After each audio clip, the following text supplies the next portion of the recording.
Meninas, vocês já assistiram ao filme O Exorcista? Aquele clássico que faz a gente dormir de luz acesa? Imaginem só se eu te contasse que aquela história toda não é 100% ficção? Juro, a inspiração para aquele filme de arrepiar veio de um caso real. Vamos mergulhar na história real, por trás do exorcismo que chocou o mundo e deu origem ao filme. Se você ama uma história de terror, já se inscreve no canal, ativa o sininho e deixa o like porque essa aqui vai te deixar de queixo caído. Ah, e não esquece de comentar o que você achou dessa história toda no final, tá? Preparadas? Então, vamos começar. Gente, essa história sinistra que inspirou O Exorcista aconteceu lá em 1949.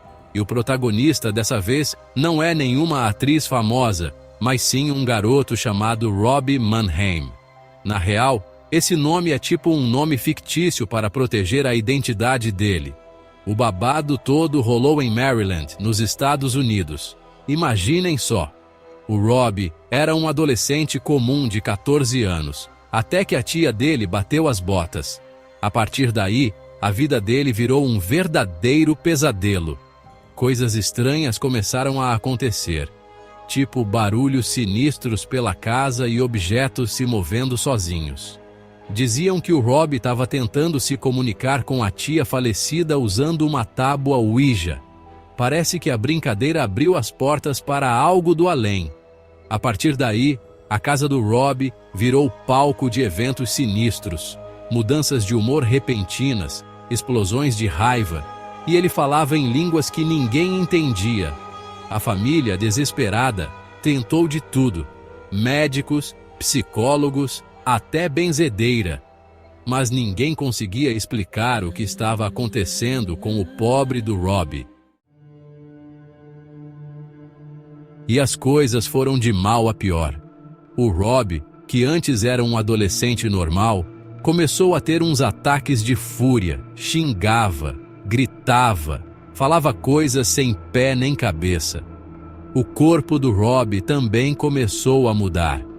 Apareciam arranhões do nada, marcas sinistras e até palavras escritas na pele dele, como se tivessem sido marcadas a ferro e fogo. A família, desesperada, resolveu procurar ajuda na igreja. Eles estavam convencidos de que o Robbie estava possuído por um encosto, um espírito ruim. A Igreja Católica decidiu intervir e autorizou um exorcismo. O primeiro padre a enfrentar essa batalha espiritual foi o Edward Hughes. Durante o exorcismo, o Robbie se debatia, gritava, xingava, dizia até o nome do capeta. Imagina a cena: um padre tentando realizar o ritual, rezando em latim, enquanto o Robbie se contorcia e rosnava como um bicho selvagem. Gente, o primeiro exorcismo aconteceu num hospital. Imagina só a loucura? O Robbie, com uma força descomunal, arrebentou as amarras que o prendiam na cama. Ele rasgou o colchão com as próprias mãos, como se fosse papel, e continuava xingando e falando em línguas estranhas. O padre Hughes teve que interromper o exorcismo porque a situação estava ficando insustentável. Mas, mesmo depois disso, os eventos paranormais continuaram assolando o pobre Robbie. A família, já no limite, resolveu se mudar de estado, tipo, começar do zero em outro lugar. Eles foram para St. Louis, Missouri, na esperança de encontrar uma solução para o problema. Tipo, recomeçar a vida longe dessa zica toda. Em St. Louis, 2 novos padres entraram na jogada: William Baldwin e Walter Halloran. Eles eram tipo a última esperança da família. O exorcismo, dessa vez, durou semanas. Os padres se revezavam em turnos, rezando dia e noite, tentando de tudo para libertar o Robbie das garras do mal. Gente, o exorcismo do Robbie não foi nada fácil. Tipo, muito pior do que nos filmes.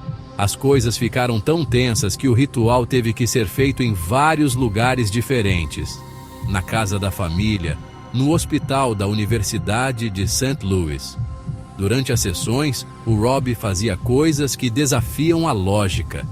Ele levitava, flutuava no ar como se a gravidade tivesse dado um tempo. E não parava por aí. Ele falava em línguas mortas, tipo latim, grego antigo, aramaico, coisas que ele nunca tinha aprendido na vida. Os padres ficavam chocados, mas não desistiam de ajudar o garoto. O Rob também tinha uma aversão enorme a objetos religiosos. Quando mostravam um crucifixo, por exemplo, ele se debatia, gritava, como se estivesse sentindo uma dor imensa. Era de arrepiar.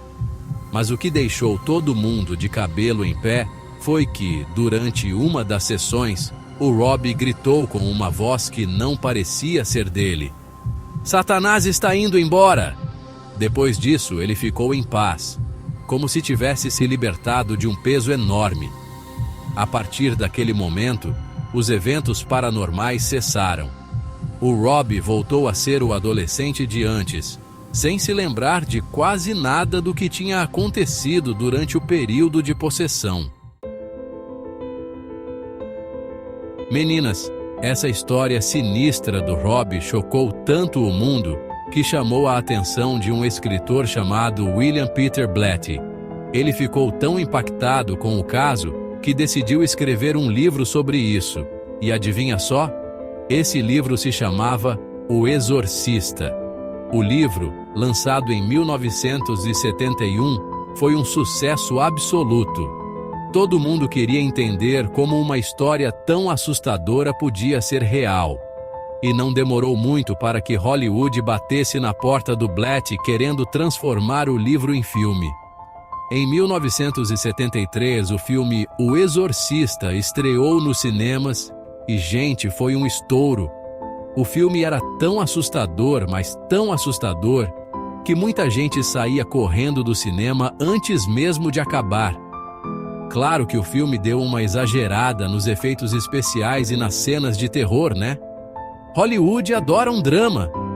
Mas a essência da história, o terror real que o Rob viveu, estava lá, presente em cada minuto do filme. O sucesso de O Exorcista foi tão grande que até hoje ele é considerado um dos melhores filmes de terror de todos os tempos.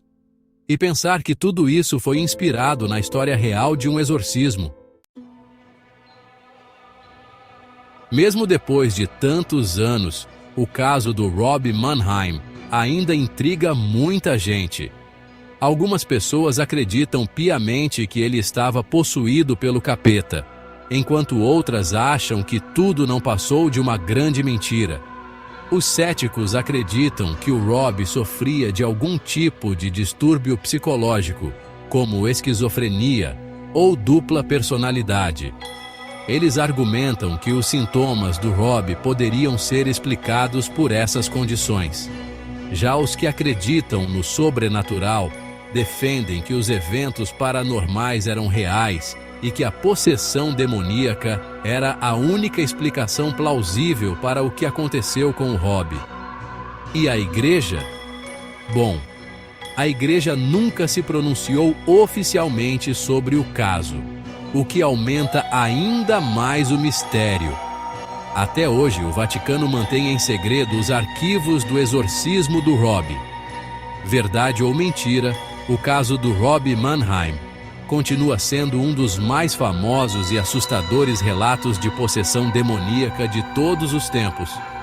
E aí, de que lado você está? Acredita que o Rob estava realmente possuído ou acha que tudo não passou de uma grande farsa? Conta pra mim nos comentários.